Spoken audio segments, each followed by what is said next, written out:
My first time mixing garlic and poetry. We'll see how it goes. I was delighted this year to be among the finalists at the Poet Seat contest with this poem, Pachyderm Apocalyptic. At the end of the world, I will be wearing a feather boa of bright flamingo pink and riding an elephant, I think, into the starburst of our extinction event. Those style choices will be easy. It's living well until then. Today is harder than tomorrow, I swear. Tomorrow, I swear, I will do more. Dishes will be washed, bills paid. I will be productive, thoughtful, kind. I will find the time to get everything done, each item on the list and then some. Reverie is a total distraction, an iota of indecision a waste. Do more, think less. There isn't much time. There isn't much time. What choices will you make? Don't wait. Kiss on the first date. Don't be like the good girls. Exploit every mistletoe opportunity. Better the well-rumpled bed, the sharpened brain, and the full heart. Better the unrepentant community of lovers than these fearful saints. The roar of defiance should drown out the prayers. Leave dishes in the sink. Regrets will be useless when the time comes. The time comes regardless of your planning. Pack the bug-out bag with cheap shiny beads or treasury bonds. It makes no difference. Damn the torpedoes. Stay with me tonight. The elephant is patiently parked outside. Thank you.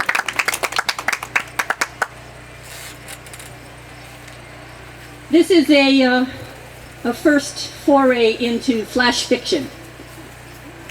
It's called A Note to Her Lover. She knows going in that she'll probably forget half of what she means to say. It's hard to be eloquent with upset emotions.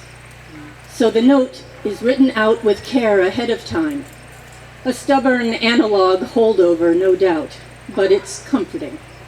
She lifts it up now, close to her eyes, clearing her throat a little nervously. She reads aloud to him in a low, private voice.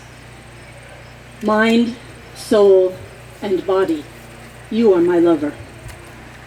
I love the good, romping, thumping sex that leaves me breathless and bruised, and the tender, sleepy warmth when I wake to find you moving beside me.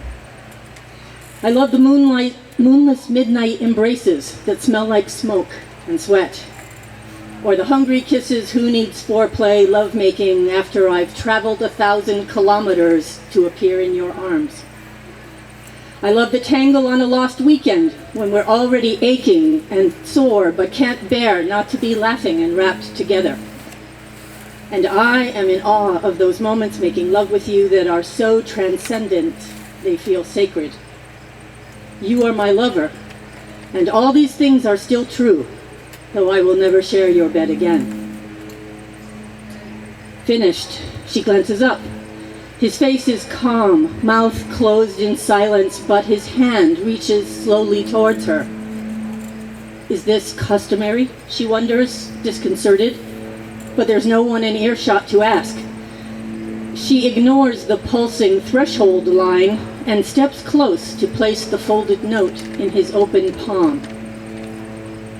Her touch instantly disrupts the embalming field, and the living likeness evaporates.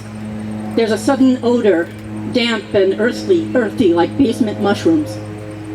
The notepaper lies under her fingers on his bare, washed body, stone cold. She draws back in dismay. This isn't, the next word is about to be, natural. Why didn't she realize he'd be so cold? Now the shock of death reaches every particle of her being. A warning strobe is flashing. Her 3 minutes are gone.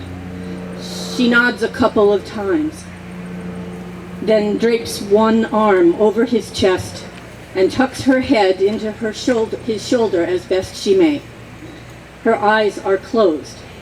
when the recycling chamber door locks behind him.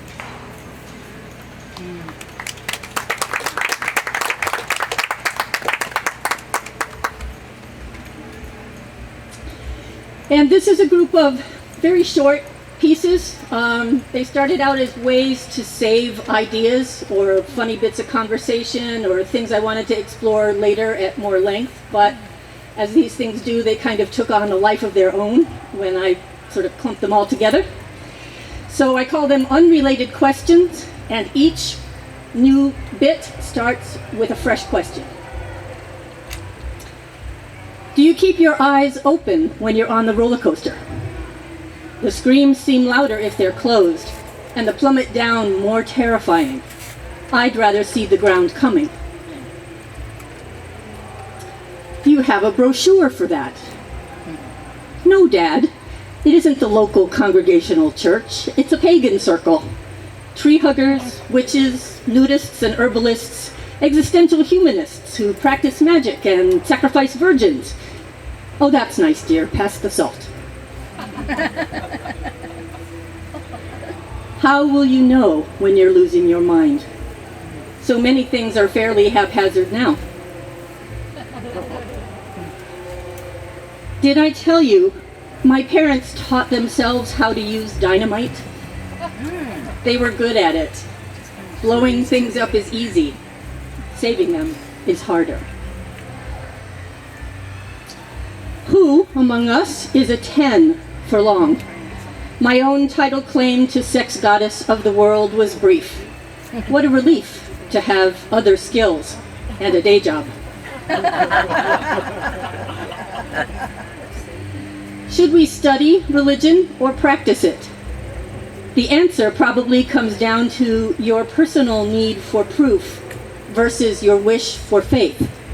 Forced to choose, I'll pick art and love every time. Isn't 60 kind of late to start? Yes, for some things.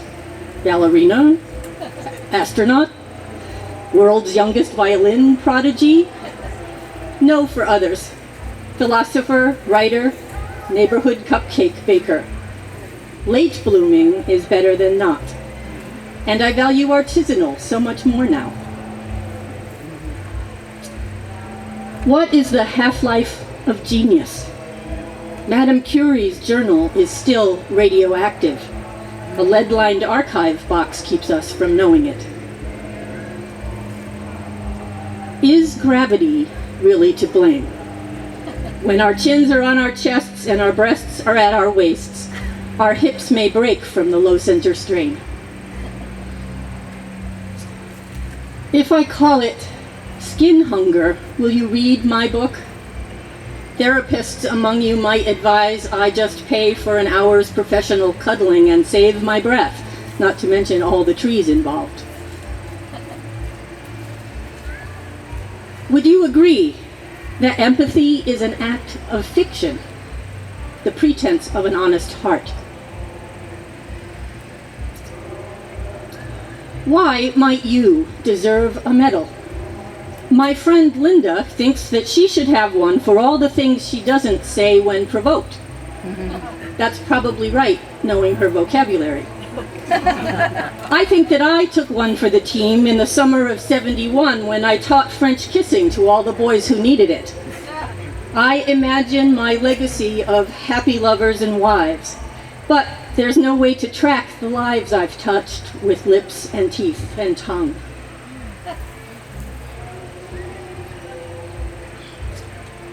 Did you bring a condom? You've got binoculars in your backpack, but no protection.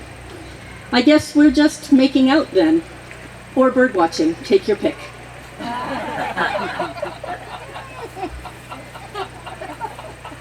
Why are you dragging all those things around? Photos and books and boxes of long-playing records. You'll never be free if you need a moving van before you can run. Pack light.